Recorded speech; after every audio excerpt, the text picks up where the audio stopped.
so amazing. Came from the dirt. How the story unfolds, but they don't know. God made dirt, so dirt don't hurt. Just to get this far. Keep letting it work till they put me in the dirt. How I come this far. Snot nose, plenty potholes with vatos. Now Primo got kilos, we getting all our nachos. Bravo, bravo, bro, got bravado. Low pro professional, bro, rock Movados. Tahoe's tinted with flat screens in it. I be in the back row, blowing backwoods, chillin'. Next destination, set reservations from the set to the jet, baby, let's vacation. I done came from afar, no shame in my game, still claiming that Harlem. Dirt gang ways, fuck your fame and your stardom. You just got in the game, boy, I came in as a starter. Frank, my team winning, on the scene so clean with it. Supreme vision, fuck dreaming, we mean business. From street business to elite business, we keep business. Peace king, anything but deceased, peace prison. They wanna know how the story unfolds. They see the rainbows, but they don't show the dark back roads. All I could see was stars. They just don't know how I've come this far.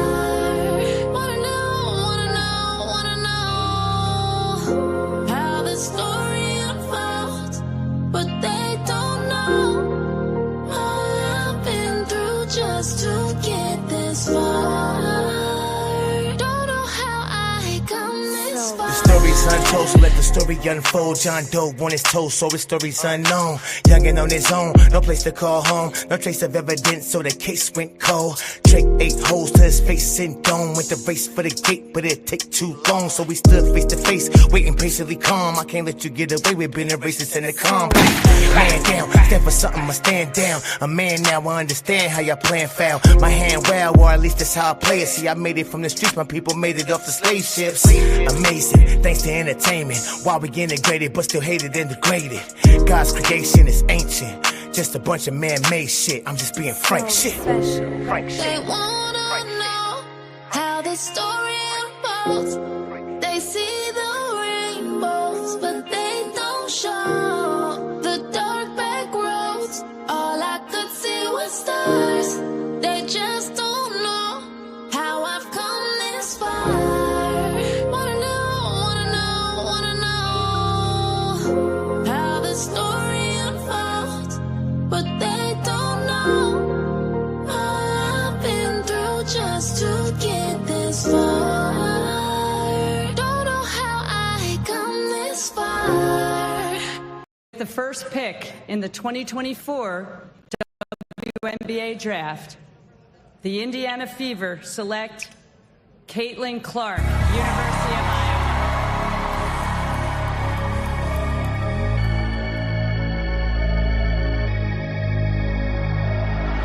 You knew better, you do better, who do it better? Brianna Stu?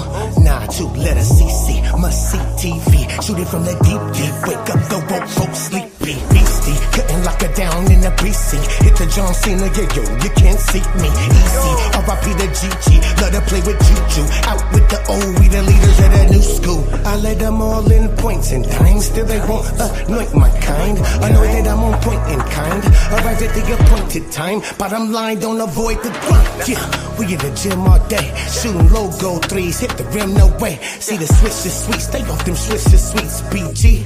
Imagine when I hit my peak. Difference between us, I'm getting money like Serena and Venus. You're the opposite of a genius. Caitlin Clark, I'm a superstar, shooting star. I can shoot it from Mars.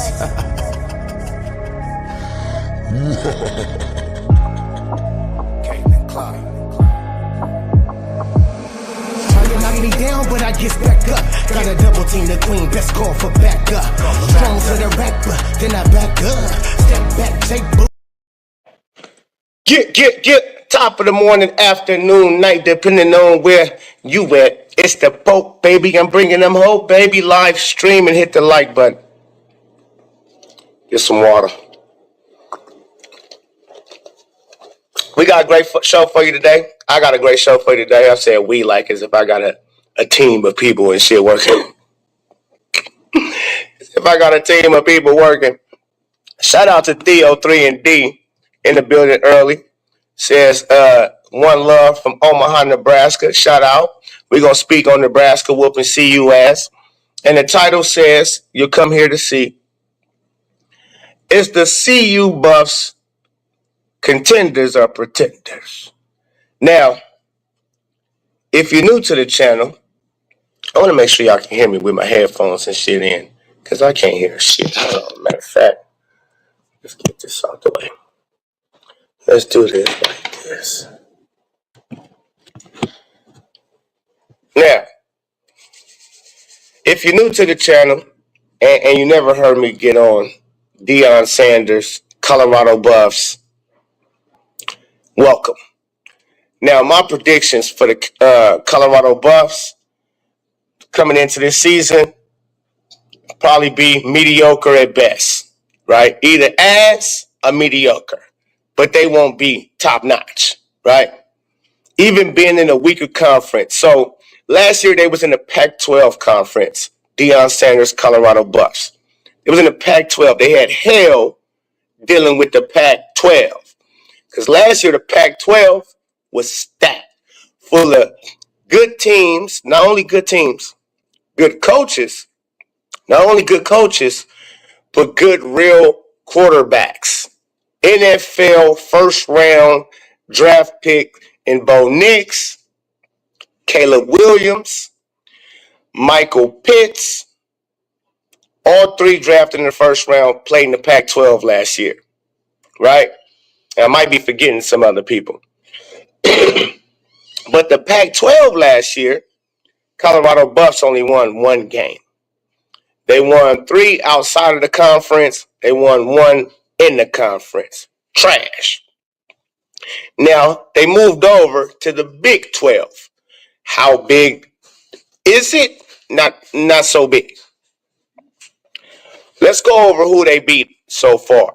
And when I seen the schedule come out months ago, when it first came out, whenever that was, whatever month that was, I looked at the schedule and I'm like, oh yeah, they should win down there every game. There's no teams. There's no top-notch quarterbacks. There's no top-notch coaches. There's no top-notch team. There's not even a college with real top-notch tradition.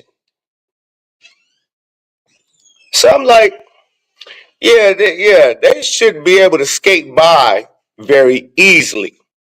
What I'm noticing is people now think they like that. So it's funny. They think they're contenders because they lost the 2 games they lost this season. Let's check it out. 2 games they did lose was by a Nebraska team who's well coached.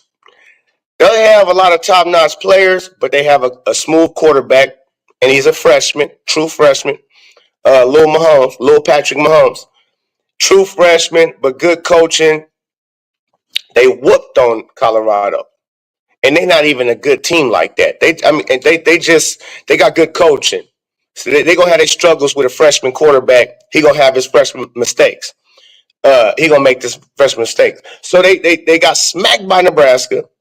And then who else they lose to? Kansas State. Good coach, good culture, right? Kansas State always got a team that's going to compete. And so they lose to them as well. They didn't get smacked, but they lost to them as well. And they beaten the teams like UCF, trash, Arizona, trash, Baylor, trash, Texas Tech, trash, Colorado State, trash, North Dakota State, trash. So, and you barely beating these teams. See, now, for the people who like to say, well, they can only beat who in front of them. Yeah, it's how you beat them, though. Are you barely skating by? Or are you dominating them? Because you should be dominating these teams. Now, they had somewhat of a dominating win last game, but I wouldn't say it was dominating. Dominating is from start to finish. Like, where you just foot on the neck, no chance, you're not on our level, get out of here. Okay? Game over by halftime type of time. In this game, last game they just played, I believe it was, what was the half? I know they was up, team they played. Texas Tech was up 13-0 at one point in the first half. Now, I don't think they closed the half at 13-0, but I think what's the name ended up taking the lead by 3 points. I think they ended up making it 17 or something like that. I forget the score, but they didn't dominate them, right? The score ended up being 41-27 or something like that, so it looked good. But you dominate. So, again, Baylor barely beat them. UCF barely beat them. You barely beating these boo-boo teams. That tells me you boo-boo still. That doesn't – I can't mark you 18th ranked team in the nation. Now, of course, I'm looking at the refs helping them along the way. That last game was pathetic. I'm looking at some coaches helping them along the way. I wouldn't be surprised if coaches is getting paid off because it's strange to me how Texas Tech opened up the game. Throwing the football, it was a balanced offense they was running. They first play of the game, fake handoff, play action pass, down the stream, man got about 30, 40 yards. They was running and passing. And then all of a sudden, you up 13-0. And then every play, I want to say 90% of the plays was all handoffs, if not more than 90%. The running back for Texas Tech ended up having 17 carries by the halftime. How does that make sense? And not even listen, 17 carries and only like 30-some yards. So he's not even moving the ball, but yeah, you force feeding him. You force feeding him as if he averaging 6-7 yards a carry. So I'm like, why would the coach go dumb like that? He can't be that dumb. Literally, if you watch that game, and I just read the box scores, they handed him the ball every snap, every down into damn near third down because he didn't get nothing but about 2 yards a carry. So you third and 4 or 5, and now you're trying to throw the ball with your quarterback who cold, and he already not like that. So he didn't hand the ball off, hand off. Now we want to throw the football, and he off. Because, again, he already not like that. He probably won't go to the NFL. So you got a quarterback who's not even NFL worthy, and you got him doing nothing but handing the ball off. But you've seen what was working in the beginning, the mixture, the balance of run and pass. So they just went totally away from it in the second quarter, which I was baffled. I'm like, what are y'all trying to give him the game? Are you trying to let them get back in the game? You're up 13-0. And you 90-some% time, you just handing the ball off to a running back who only getting 2 yards a carry? Please tell me where that makes sense. Okay? So it makes no sense. I'm like, okay, the coaches, some of these coaches must be in on trying to make Colorado look good because it's a good storyline. It's good for TV. It's good for entertainment, all that good stuff, right? So to keep them above floating water and keep them moving up in the rankings and possibly get the 12th spot for the playoffs, that's huge for college football. It's a win for the cold NCAA football. The more money is going to come in, the more eyeballs will be watching because of the storyline. Right? You either hate Colorado or you love Colorado. So I seen the refs. They keep missing all kinds of calls. It's ridiculous. They even called the roughing the passer when it was third and long. This was huge because they were still losing. They was down 10-13, I believe, at this point of time in the game. Where Shador at third and like 10, he dropped back, throw the football, got hit. Right in his waist area. Got hit. And they called a roughing the passer. Gave Colorado automatic first down, more yards. They right by the goal line. They end up scoring and taking the lead. That was ball game. The refs played a major part right there. That was insane. And then they end up, it was a lot of bad calls that they was calling or not calling for Texas Tech and calling for Colorado. It was ridiculous. And it was damn near obvious. It was blatantly obvious. Like the commentators were sitting there like, that's not it. That's not it. No, that's a bad call. They sitting up telling the audience, the viewers. Bad call. Oh yeah, no, that's not. They had the guy who goes over the replays, about the replay rules. They had him up there about 4 or 5 times. Explain this to the people. What's going on? I'm like, come on, man. Okay, so I see what's going on, and I'm fine with it because I can't wait to see them play against a top-notch team. Utah is not that. They're a good team, though. I need to check Utah stats, but they're not a top-notch team. Okay, Utah ain't pushing no needles. I want to see those boys play against a real contender and see how they pan out, see how they fares, see how it shakes out. I'll put my money that they get blown out. If they played against a Texas, a Georgia, a Oregon, anything like that, Notre Dame, if they played against real college football teams, they would get their ass whopped. So they're pretenders. And usually, listen, you know how college is, everybody's in on this because even though they're 6-2, it's a lot of 6-2 teams, right? It's a lot of 6-2 teams. 7-2, whatever. That's 7-2 teams. It's a lot of 7-2 teams with only 2 losses. You got to look at strength of schedule. Your next move is to say, before you start ranking people, you got to look at strength of schedule. Who did you beat and how much did you beat them by? It's how college football is measured when it comes to rankings. Who you beat, how much you beat them by. Because if you win a weaker conference, okay, cool. We still would know how to rank you depending on how much you've been whooping teams by. What's your average, your winning percentage? Like, what's your average winning margin? We can see from there. You barely beating boo-boo teams in a weak conference that says, hey, you're not really like that.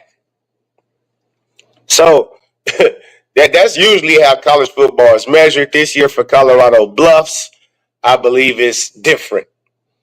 And I'm actually smooth with it because I want them to get to the playoffs and then play it versus somebody who's somebody. And watch what it look like. Watch what it look like. And all that, he's a new coach or this just his second year coaching. No. It's the same for every. You know how to coach, you know how to coach. And then everybody getting transfers. You getting tons of new kids. Everybody's getting tons of new kids, so on and so forth. They got to teach their system and all of this and all of that. So, I mean, this ain't the Colorado team you took over when they was 1 and whatever. You switched that whole roster around. All of those dudes, you shipped them off. And you brought in all of your top talent. And you had 2 Heisman Trophy candidates since last year. How many teams got 2? How many teams got 1? How many teams got 1 Heisman candidate? Let alone 2. So you got the talent. I don't want to hear none of that. You got the talent. How many got 2 Heisman Trophy candidates on their team? So when I see things like that and people talk like they like that, oh no. Are they more improved and better than what they was last year? Yes, they are. Is Deion Sanders? He's been exposed. See, to me, he's been exposed of playing daddy ball, coaching daddy ball. It's all about Shador and his stats. That was what the beginning of the season. And a lot of people this year, unlike last year, called him out on it. A lot of people in the media, mainstream media, okay? A lot of big YouTubers, a lot of them called it out. They said, okay, yeah. It looked like he playing that. It looked like he more worried about Shador's stats and getting a Heisman and Travis Hunter getting a Heisman and them being number 1 and 2 picks or some shit like that in the NFL draft than he is winning football games, because he's just damn near 90% time passing the football. It had to take so many people, YouTubers and mainstream, that say you got to run the fucking football, bro. You just everything. You just dropping back and Shador is getting smacked. You dropping Shador back just to get smacked. Shout out to Sky in the building. Colorado is trash, correct? So it's like you dropping Shador back 80-90% of the time, idiot. That's idiot move. And so many people called him out on this shit like that's idiotic. And he kind of switched how he was coaching because it became too obvious. You just featuring Shador and Travis Hunter. It was obvious. And you costing the team. It was about to look like, it was almost looking like it was last year. You barely skated by North Dakota State in the first game. You barely skated by Colorado State in the second game. You got your ass whomped by Nebraska. That's when people was like, all right, bro. After the Nebraska ass whooping, a lot of people got on his ass. And in the next game, he balanced the run and pass. Then you start seeing the running backs, number 23, number 8, or whatever. You start seeing they got it. And we got a lot of running backs. Well, yeah, you don't use them.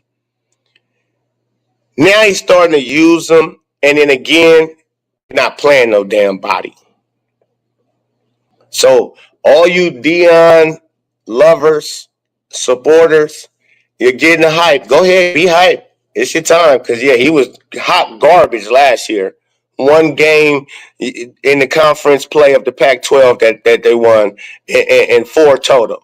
Getting their ass whooped.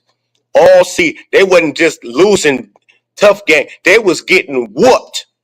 They was getting ran through the mud when they played against real competition. So, what? We can look and see. Yeah, y'all beat even last year. Y'all beat the teams that wasn't really like that last year. Y'all did that last year. Y'all beat the TCU first game. And what their record ended up being last year? Trash. Y'all beat was it Washington State or somebody poop like that in the Pac-12? That was the one time you won.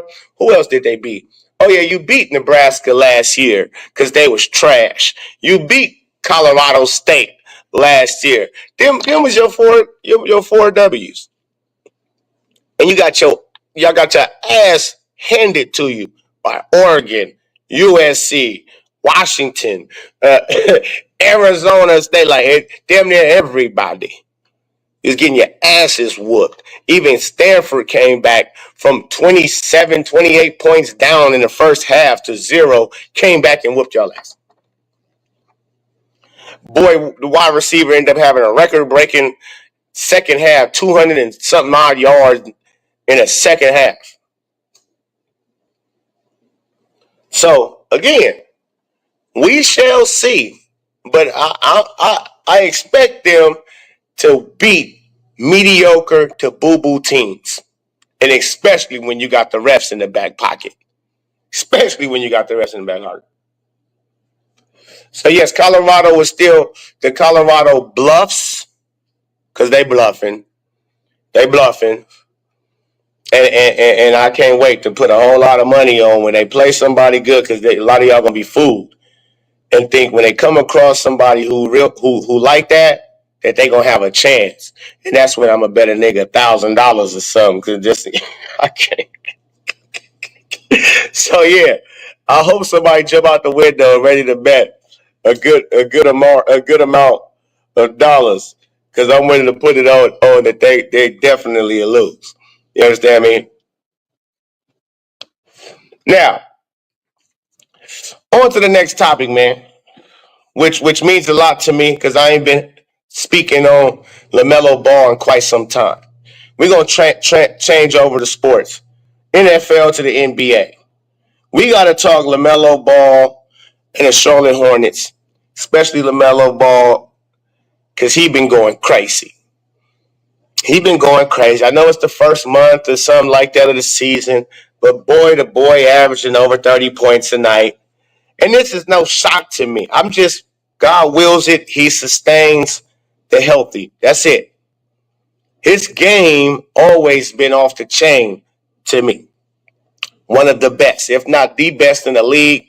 I'm giving him the best in the league. I've been giving him that. I told y'all long years ago, Melo will be the face of this league. And it all depends on him staying healthy and being on the right team. Hornets. Y'all said once y'all got rid of Michael Jordan that you was gonna start looking to change the franchise around into a serious franchise. But all I see is the same old same. I actually think this team is the weakest team I've seen from the Hornets since LaMelo's been there. This is his 5th year. You have a franchise player, one of the best in the league, if not the best in the league, hands down. And you can't get him pieces. You can't draft properly. You don't do nothing in free agency. This is his 5th year. You don't draft properly. You drafted James Bouknight at 11. Where he at? Is he in the league still? You drafted, what's the Kai Jones? Kai Jones at 14. You drafted 2 lottery picks. You drafted. I don't even think neither one of them is in the league, and you drafted them in the lottery. 2 of them. Then what you do next? What's next move? You got a Mark Williams the year after. He stay injured. Not y'all fault y'all couldn't predict that because he is an okay, good big man to have in the league. You can't predict somebody that, if they're going to be injured every damn time, right? But this is, and then you did go get a Trey Man from Oklahoma City because they had too many guards, so they could just get rid of one of their guards. And Trey Man is nice. I'm sure he'll be back soon. He got injured. But you re-signing Miles Bridges, that's not a good look to me. Miles Bridges is an idiot, and he's not really I don't know. His game is weird to me. Because, he cool. He good. But he not a winner. He not built like a winner. He don't have that winning spirit about him. He seemed like he more just has I'm good athletic. I'm a freak athlete. That's it. He's a freak athlete. He can jump out the gym. He can run fast. He can hit jumpers here and there. But it's nothing really to his game that I'm liking. And the fact that he's undersized power forward, I'm not smooth with it. It's like if I got a piece like a LaMelo Ball, to me it'd be so easy to put pieces around him. I got a franchise guy like LaMelo Ball who can score with the best and then pass, the best passer to me in the league. So not only can he score with the best in the league, he also the best passer in the league. There is no better passer than LaMelo Ball in the league. So if I'm a GM or the owner, it's okay. Let me go get him top-notch GM to start with because they know what the hell they're doing. Then we're gonna get him a top-notch coach. A lot of coaches would love to play a premier player, a talent like a LaMelo Ball. If you just go and get the GM to put pieces around that player and give the coach to work with. This shouldn't be hard. Everybody has been able to do it, even all the small market teams, for real. I mean, look at what Milwaukee did with Giannis. Look at the pieces they put around Giannis Antetokounmpo. I can take you back to the 76ers when they grabbed Allen Iverson. Look at what the pieces and the coach they put with Allen Iverson. I mean, this it's not science. Well, even though Philly's not a small market, but okay, let's say not Philly. Dame Lillard. They lived in Portland Trailblazers. They was relevant for a long time, getting to the playoffs every year. Small market. Memphis Grizzlies with John Morant, now Jackson Jr. and they got all these players. Desmond Bain, and they got hella players. Minnesota Timberwolves. Anthony Edwards, they got all these players. Julius Randle, they got all these players. There's so many small market teams that now just going to the big city teams ain't it. It's more small market teams that's popping damn near than the big city teams.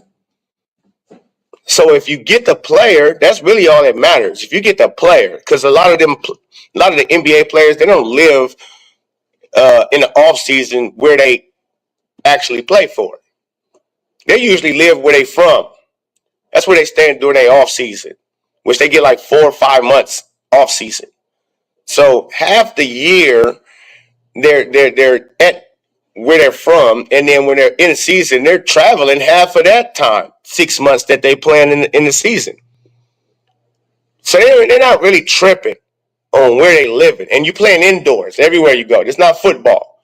See, it's different if it's football, and you might not want to play in the snow all the damn time come winter time. And you rather play in a dome or somewhere warm. So you're going to be freezing your ass off on the field and having to just adapt to that. You don't want to go to New England. You don't want to go to Green Bay, Wisconsin. You know, it's cold as shit. And they got outside field. But in basketball, hey, give me a gym. As long as I got a team and a coach, I'm smooth because you're barely living at home. You're barely going to be at home, living at home. So you live on a road, basically, when you playing basket in the NBA. So I don't want to, and listen, North Carolina is a nice place to stay. Charlotte, North Carolina is a nice place to stay. See what Jan Will. Facts, it's the weakest. Shout out to Jan Will. Melo should have left the money and bounced to a better team. Who runs a fast break with a guard like Melo and runs slow and stops at the 3-point line? Brandon Miller? Melo should be leading the league in fast break and backdoor lobs. All those are true. But Brandon Miller, he's a streaky player. I don't like him still. I almost tried to give him some props last night. I tried to give him some flowers yesterday. And as the game was going on, I'm like, well, this is why I don't rock with him like that. And because you drafted him at number 2, he's a sometimey. Now again, he will get better and better, but he wasn't a 19-year-old rookie. He was a 21-year-old rookie. He's 22, damn near 23 now. So it ain't even like he like the true one and dones who come out of college at 19 years old. And by the time they 21, 22, they 3 years in the league. And like Melo Ball. When you already 20, 22, 23, okay. That means your growth, you're going to get better at 25. He'll be better than he is at 22. But he's a streaky player. I don't think he doesn't strike me as a franchise guy. He doesn't strike me as he will never be a franchise guy. Never. He won't get the Supermax. Trust me. From nobody.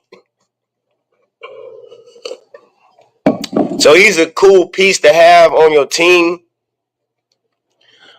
I would even say coming off a bench for a good team. For a good team, he's off the bench. He's a 6th man, 7th man. That's what his game is. He's not a starter who you want to rely on. And Charlotte seemed like they just call him play after play for the kid. Charles Lee called him play after play for this kid. And I'm like, bro, you know he not like that. You're trying to force it on him. He not like that. He cool here and there. He's not. I don't think he even be an All-Star one year. He might make All-Star once in his career. One time, he might have one crazy year where he make an All-Star. But he's not even a Brandon Ingram level. Like I don't see him even getting to a Brandon Ingram level. And so That's who LaMelo's running mate is, who's supposed to be his second guy on a team. That's not going to ever work. You're not going to make the playoffs if Brandon Miller is your second best player. If Brandon Miller is your second best player, you can forget about it. You're trash. He on a good championship team. He coming off the bench.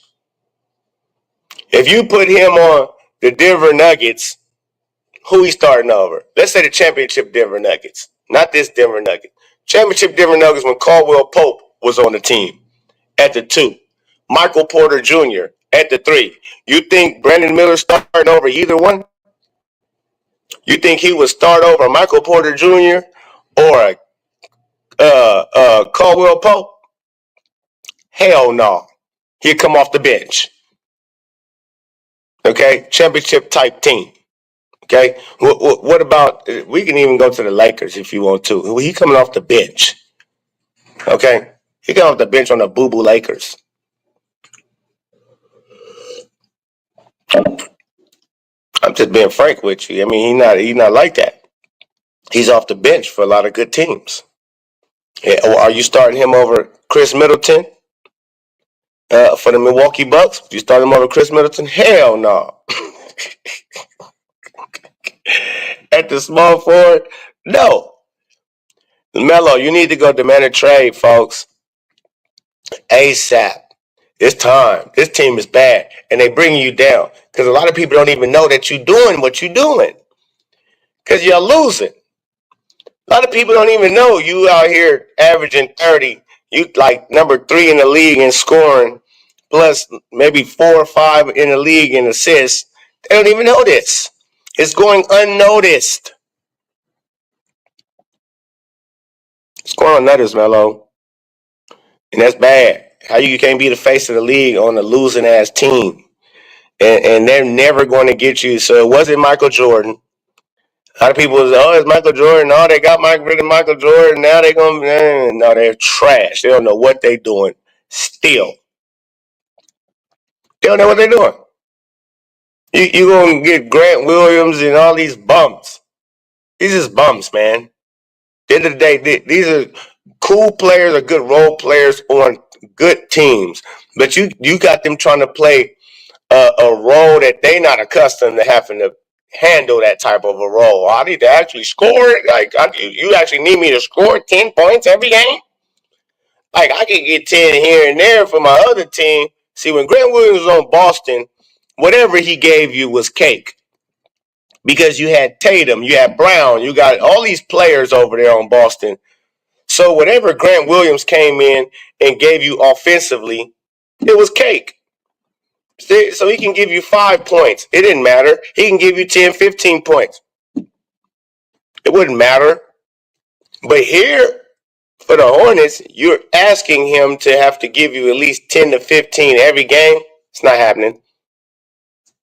He can do it here and there. But you can't rely on Grant Williams.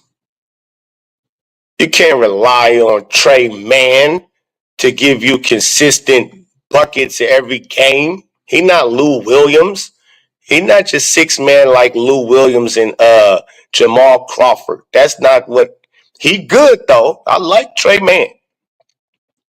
He got game, but it's not gonna be consistently effective enough. He ain't gonna do enough to really.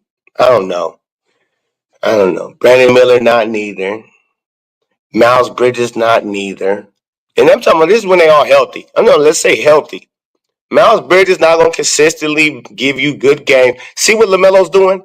Consistent with the 30 pieces and 7, 8 assists. Consistency. If he doesn't get it, you're shocked. Like if he don't drop a 30-piece, 8 assists, you're shocked. You're like, oh, damn, he didn't drop that? Because it's consistent. You can depend on this. It'll be here and there where I won't get it, but for the most part, 30 and 8. So the other guy, who else you got on your team that we can depend on? Who else is on the Charlotte? What other player on the Charlotte Hornets we know gonna give us something that's going to help the team look good every game? We can depend on it. We're not shocked if Miles Bridges has a game where he scores 10 points. We're not shocked. We're shocked when he has a 30-piece. That's when we're shocked. Oh, shit. Miles Bridges dropped 30. It's horrible. We're shocked when Brandon Miller has a good game. That's a shocker. Oh, my gosh. He dropped 28? Damn. We're not shocked if he drops 10 or 8. We understand he's very inconsistent. He's hot and cold. One game he'll give you 28. Next game he'll give you 5, 6, 10. Same thing with Miles Bridges. Same thing with Trey Mann. Those three are LaMelo's three counterparts he can rely on scoring. So all three of them are inconsistent. All three are inconsistent. Melo, you might get some good from Trey this night, but not from Brandon Miller or Miles Bridges. Melo, you might get some good from Brandon Miller this night, but probably not Brandon Miller. Brandon Miller, you might do good this night, but probably not Trey Mann and Miles. It's too many inconsistent players. Melo, get the hell out of there. Okay, me and my son was watching damn Hornets last night. I had to turn the shit off. I say, never mind, son. Because there was a bunch of bad basketball being played. And I don't want my son watching bad basketball. They're supposed to be leading by example. They're supposed to be showing you this is how you play. All they was doing, both teams, jacking up 3 after 3 after 3, missing 3 after 3 after 3. I'm like, this ain't how we. No, son, never mind. Turn this shit off. This is ridiculous. They just shoot. They just chucking up threes. Nobody going to the rack for real. NBA is just turned. I can't even watch a game with my son and say, hey, look, let's watch the game. Check out this. Yeah, now he's seen Melo, cooking here. He's seen Franz Wagner. Shout out to Franz Wagner. Franz was out there. Franz will make you dance. He was getting buckets. He was playing the right way. And I said, son, okay, Melo, because Melo balling, but he was playing the right way. Franz Wagner. He was going to the rack, getting and ones. He was scoring every which way. Mid range, one leg fadeaways, 3-pointers. He was getting money all kind of ways. He had different streams of revenue coming in. Okay, Melo balled his ass off, had 35 points, but in a stupid losing effort though. I'm like, bro, you had 35 and 8 and 7, and y'all got blown off the floor. Now I understand Mark Williams is hurt, Miles Bridges is hurt, Trey Mann is hurt. Is it a coincidence or what's going on with y'all health staff or whatever staff that deals with injury? Because the Hornets always seem to have plethoras of fucking injuries. I don't get it. Every year y'all got 5, 6 of your main players down at one point. If it ain't Melo, it's Mark Williams. If it ain't Mark Williams, it's Miles Bridges. If it ain't Miles Bridges, it's this it's that it's all kinds of motherfuckers, man. I'm trying to figure out what the fuck are y'all feeding them out there in Charlotte? What are you feeding them? Because everybody they drop like flies. Shit, is that why Melo get hurt? Because it seems like that ain't just a Melo thing. That's a whole Charlotte Hornets thing. Y'all just stay injured. That's a head scratcher. Since Melo's been there, since his rookie season, I remember when the Cody Martin went down, and Miles Bridges went down, and Terry Rozier went down, and Melo was out there by himself. He started out with Terry Rozier, Miles Bridges, and all these motherfuckers. Then all of a sudden, all of them go down. And he out there by himself holding it down with a bunch of no-name players. They had to bring Malik Monk deep off the end of the bench, who he used to get no playing time, but Malik Monk playing with LaMelo Ball got Malik Monk contracts and big contracts now. He went from the end of the bench buried on the Charlotte Hornets to having to play because all these injuries. So they had to play Malik Monk, and Malik Monk showing out with LaMelo. And oh shit, okay, now Malik Monk is earning minutes. And then Malik Monk, y'all end up letting Malik Monk go to Sacramento and go kill with Sacramento. How stupid. You had Malik Monk, who you drafted in a top draft in whatever year it was. You had him in your back pocket. You've seen that him and LaMelo had great chemistry. And you let him walk. You let him walk. You didn't get a trade for him. How stupid. And he go right over with De'Aaron Fox. And they out there making noise. What is the Hornets doing? They keep doing the dumbest shit.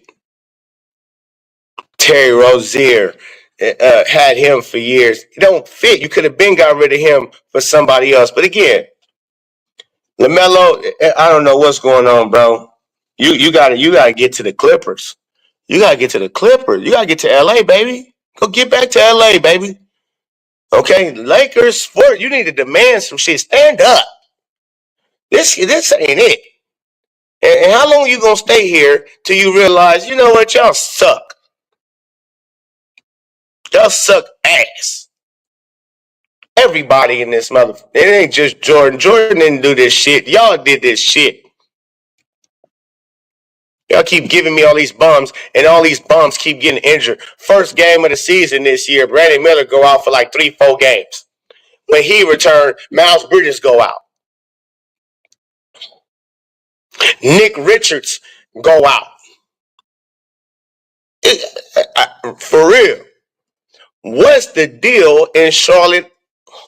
In Charlotte, how is it? I think y'all the most injured team that I've seen since LaMelo Ball been there.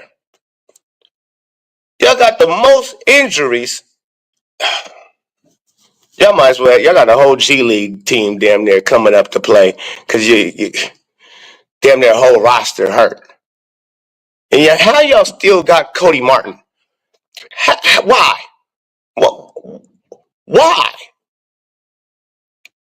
He was hurt for the majority of part of all last year, and he's trash. Why? Why wouldn't you release him and make a roster spot available for somebody else? Anybody else? He is trash. Not only is he trash on the court, he's injured. He's an injury prone. And y'all still got him? You ain't released? I mean, he would have been let go of. You gotta go. Because you ain't got no value. We can't get shit for you. Ain't nobody giving up nothing for you. Even though your brother made y'all name look good, but there ain't nobody giving nothing for you. So bye. You're waived. We need to open up a roster spot. I'm ready to go I'll try my luck with getting somebody from overseas.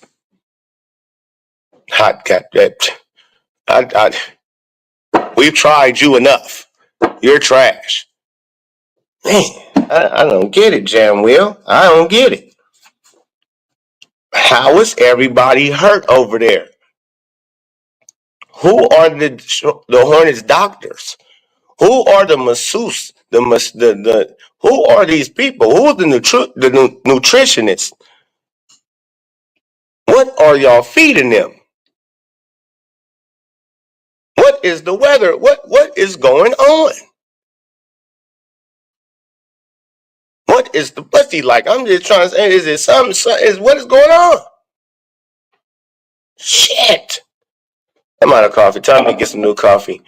Yeah, man. So Melo, the man of trade fast. Get up out of there. Lonzo Ball hurt again. His big brother hurt his wrist. Lonzo, just hang it up, dog. Like I said before, you should have been started the a whole nother reality show. Ball in the Family, if that's what it was called. Balling in the Family. You and Jello. Y'all would have blew that up again, man. Y'all got Melo coming in here and there, the one who really balling. Got Melo showing his face here and there. Get your pops and mom. We want to see the updates on Tina. Shout out to Tina Ball. We want to see if she doing better, man. Walking, talking, is she doing better, man?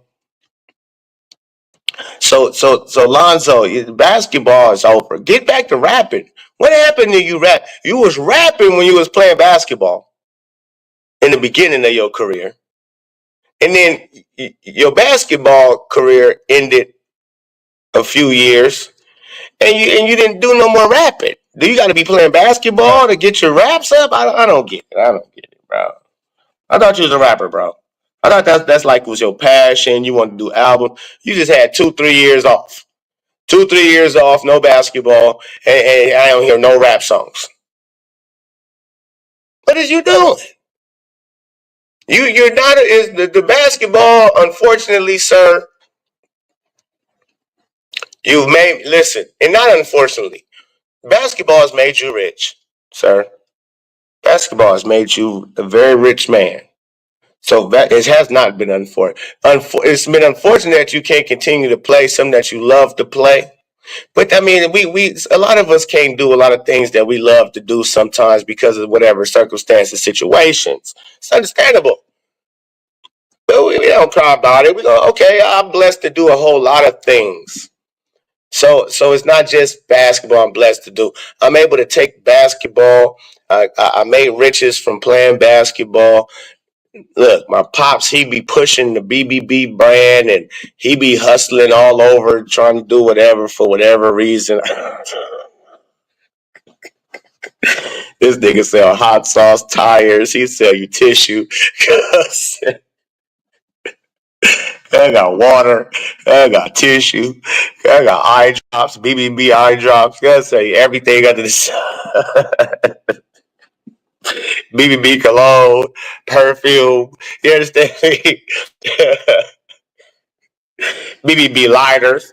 I got it all. You feel me? Ain't no telling what LeVar Ball, but he be trying to hustle his head off.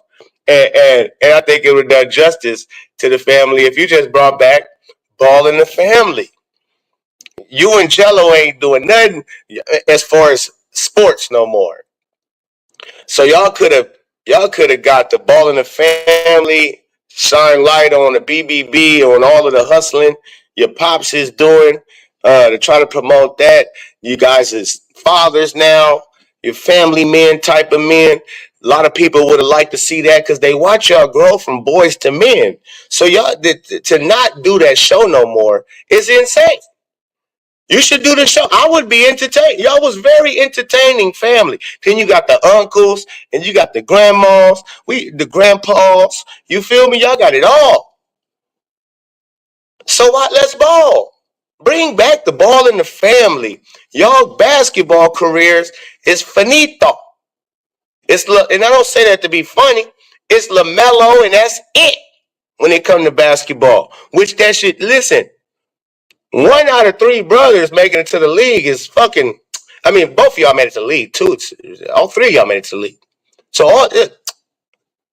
but one being a superstar in the league, that's cake. Out of 3 brothers, one of us is a superstar. That's gonna make our name ring forever. So August Max, ha ha, Pope. You're better than that. The CU Buffs will continue to be a surprise as they advance to the So you're surprised that they beating these boo-boo teams. You're surprised. I'm not surprised they beating these boo-boo teams. This is again. I hope they make it to the playoffs because when they play somebody, you're gonna see the difference between a real contender and a pretender. Okay, those that's a true thing. They have contenders, they have pretenders. People who act like, or it may appear like they could be a contender until they actually contend against a real opponent. And then you'll see, oh yeah, okay, yeah. Y'all just good when y'all playing against the mediocres. When you're playing against mediocres, you look good. But when you're playing against the real teams, you're trash. That's why nobody's making a big deal out of BYU being undefeated. You know why? Because everybody understands their strength of schedule, trash. They ain't played nobody. So yeah, they're undefeated, but ain't nobody like talking about them as they possibly could win the national title. Nobody. Boise State, I think they undefeated, if I'm not mistaken. Whooping people. They smashing through their conference. Ain't nobody talking or looking at them as no real contenders to win no nothing. But they conference, they can win their conference. Ain't nobody, you won whatever conference that is. Same. So you gotta understand. No, it should be expected for them to run through this weak ass schedule. But what should not be is acting as if they like that because they got a record of 7-2. Okay, because they did better than what they did last year. Which again, had this been a conference, if you put Colorado right now in the SEC, they might only have 2-3 wins.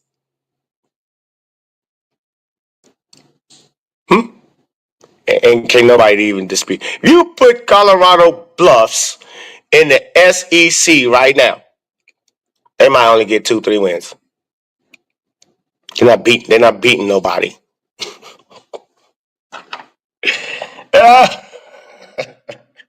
And that's real shit. That's why I laugh. Because they probably be another 4-win team for sure if they was in a real conference. If they was in a real conference, the Big 12 that they just threw together this year, they threw together because Texas left it. The 2 top teams in the Big 12 is out of the Big 12. They came to the Big 12 that ain't big no more. Texas out of there. OU out of there.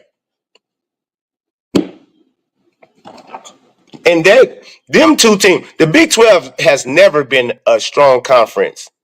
Never been respected.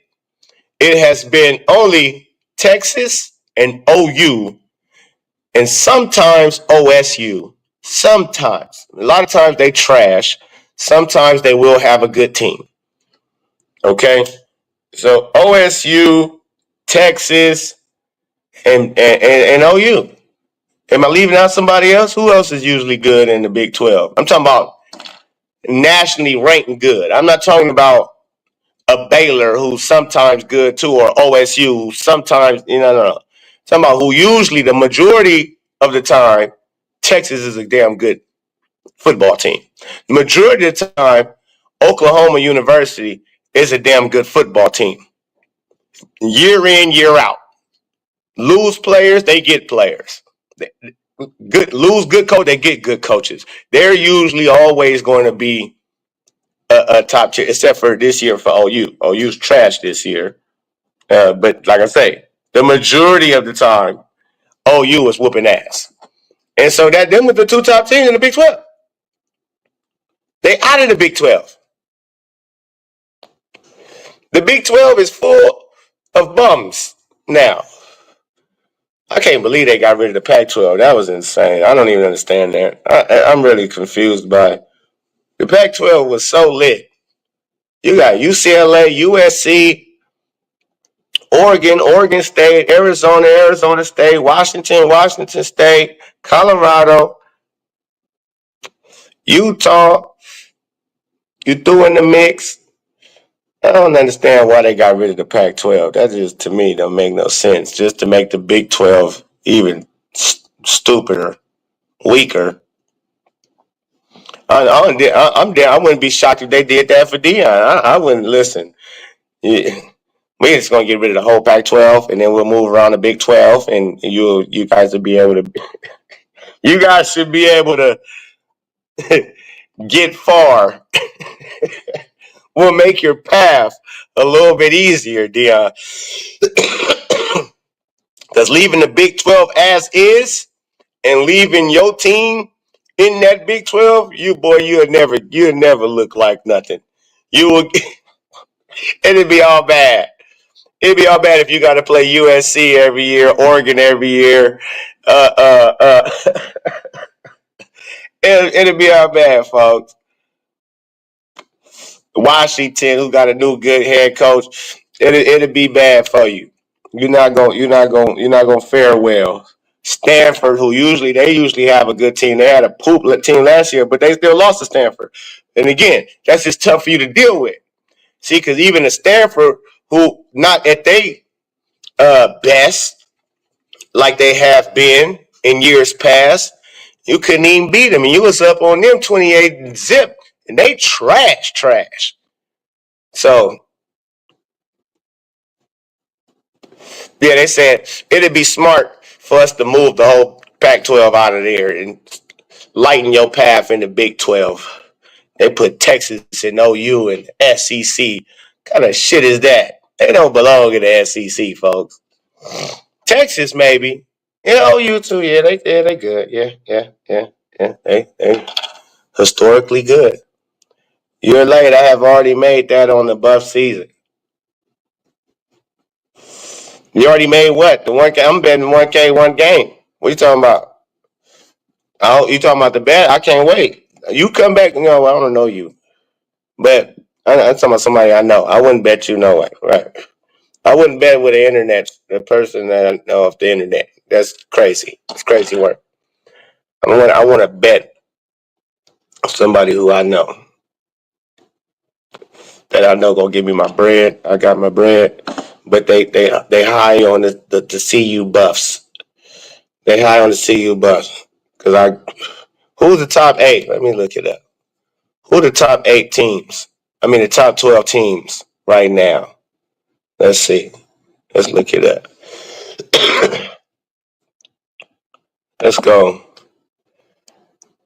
Top 25 college football.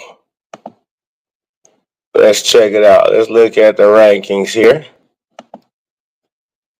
Let's see what these rankings look like. You got Oregon at 1. It shows a lot right here. You got Oregon at 1. Oh yeah. Oh, they got Colorado got Utah next. Utah is 4 and 5. Like I said, they trash. Okay, but let's go over this. This is nice. This is nice because now we can see who's the contenders and the pretenders. Okay, we look at Oregon. Do they got action at winning the national title? Would you say they got action? Okay, they official. They contenders. Okay, Ohio State contenders. They got action, huh? Boys, it's tough. Texas at 3. Number 3 ranked team in the country. They got action in possibly winning the championship. Contenders. Them boys, tough. Penn State, 8 and 1. What about them boys? They got action? I don't know. They do got a hell of 5 quarterback over there.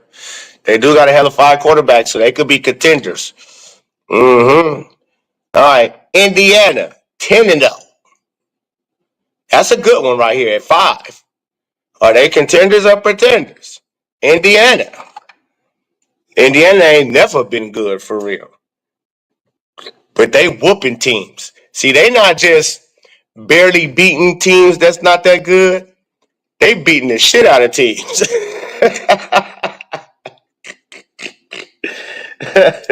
They 10-0 and they rank 5. Here goes what I said earlier, that in college you get measured and with the rankings by how much you beat an opponent by and your conference and so on and so forth.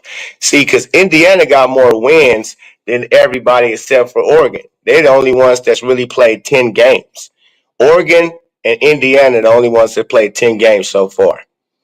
And even with them 10-0, they still don't have them ranked over teams like Ohio State, Texas, Penn State, who got one loss and only played 9 games, because their strength of schedule is trash. It's poop. But they do whoop the shit out of whoever they play, so they got them ranked in the top 5. Okay? So 10-0, pop. BYU, 9-0. Got them at 6. And again, I don't follow too much BYU. I just know they undefeated, so I couldn't tell you if they actually be blowing teams out that they play. I could go check it out. I'll go check it out in a second. But they 9-0 and they rank 6. So another undefeated team. Again, this team is in the Big 12, same conference Colorado's in, and they are ranked 6, lesser than teams with one loss because of their strength of schedule. It's trash. So you being undefeated is not going to put you above a team with one loss like a Texas, Penn State, Ohio State, and Oregon, who's in real tough conferences, and they actually play tough opponents and beat tough opponents. You understand? You understand? So next on the list, Tennessee is at 7, 8-1. Are they contenders or pretenders? I don't know. Notre Dame slipped up earlier in the year and lost to Northern Illinois, I believe.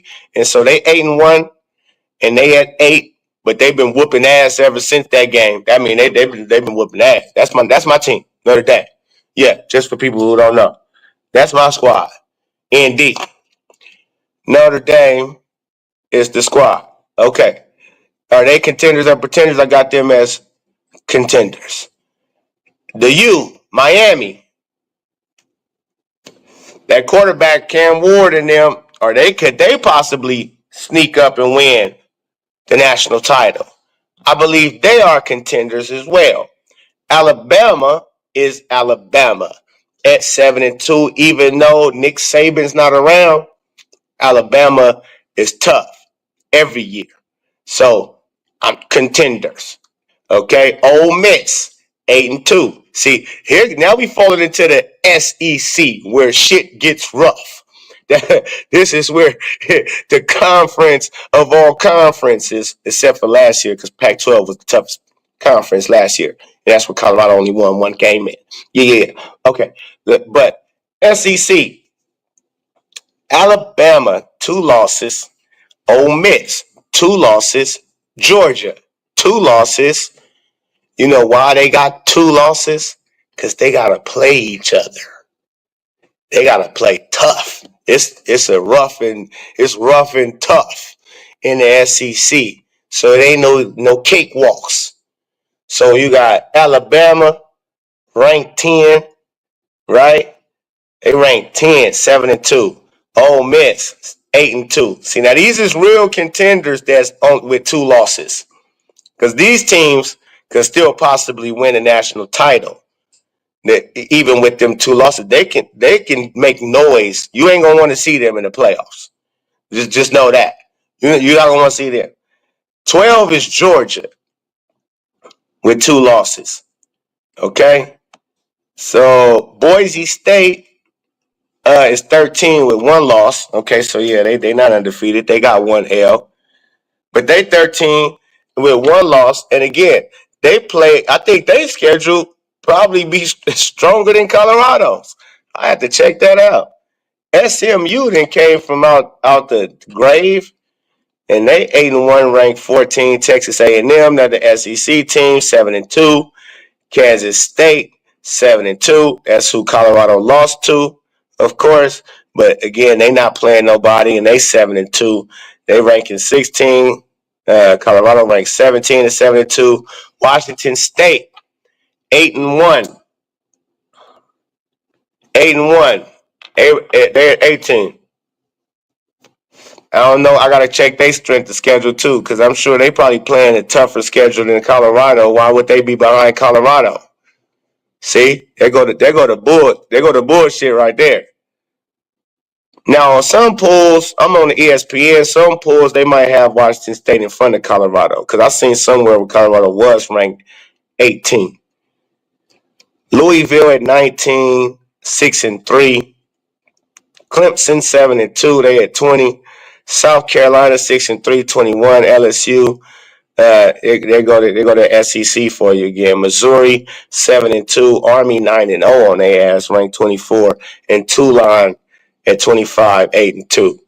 So, of course, from Boise State, the number 13 spot, 13th ranked Boise State. Contenders or pretenders? I'm going to say pretenders. But they could be Cinderellas too. They could be Cinderellis. Is BYU a contender, pretender? I don't know. I don't know enough about BYU. But I know from after 13, Boise State, SMU, are they contenders? They most likely pretender. They're not winning no national title. They ain't got action. Even though they 8-1, they ain't got action. Texas A&M, 7-2. They contender. They ain't got action. Kansas State, they ain't got action. Colorado, they ain't got action. Washington State, they ain't got action. Louisville, they ain't got. So all the way down, ain't none of them got action. Colorado ain't got no action. They can win out. They could win out, and with only 2 losses. When they get to that 12, if they get to the 12, because who you gonna replace? You can replace BYU. Yeah, BYU can fall out. If they beat BYU in conference championship, Big 12, that'll kick BYU out, even with that one loss. Even if that's the only loss BYU lost, because if Georgia, Ole Miss, Alabama don't lose, that's a whole lot of teams. It's one of them gonna lose. So Ole Miss might be out, BYU might be out, and that way Colorado can creep in, and I think Boise State can creep in. I'm gonna replace for the playoffs, the top 12 teams. I'm gonna replace, and I'm hoping Colorado do something and get to the spot to where they play. They're not gonna beat BYU though, so that's gonna put them out. If BYU undefeated and they smacking niggas in the Big 12, then they must be somewhat good. And I don't believe in the bluffs to beat even a somewhat good coach. They get damn sure good coached. They're a good coached team. That's if you undefeated 9-0, you're a good coached team. How good is your individual players though? Like, do you have NFL first round talent on your team? Know if you got first round talent on your team or second round talent on your team, because you're 9-0. You just probably got a good college team and you know how to coach, and y'all boys compete at a high level. So with that, you can beat Colorado. All right, they got a lot of talent, but they coaching is daddy ball. Yeah, they coach daddy ball. Deion coach daddy ball. So you're gonna beat a team like BYU. So yeah, but again, if the refs help, everything is good. Colorado ends up making it. Cool. If they 12, that means they're gonna have to play the toughest team out the gate, or Oregon, or one team that don't have a bye. The toughest team that don't have a bye. So top 4 teams have a bye, so they might end up having to play Indiana or Tennessee or Notre Dame. They gonna end up having to play Alabama or something. They gonna get destroyed. They'll get that shit whipped out of them. All right, that's all the time I'm gonna have for y'all today, man. It's been fun. We'll talk about something else. LaMelo Ball and Deion crime time scammers and the CU bluffs because they ain't no contenders. They pretenders. Holla back, man.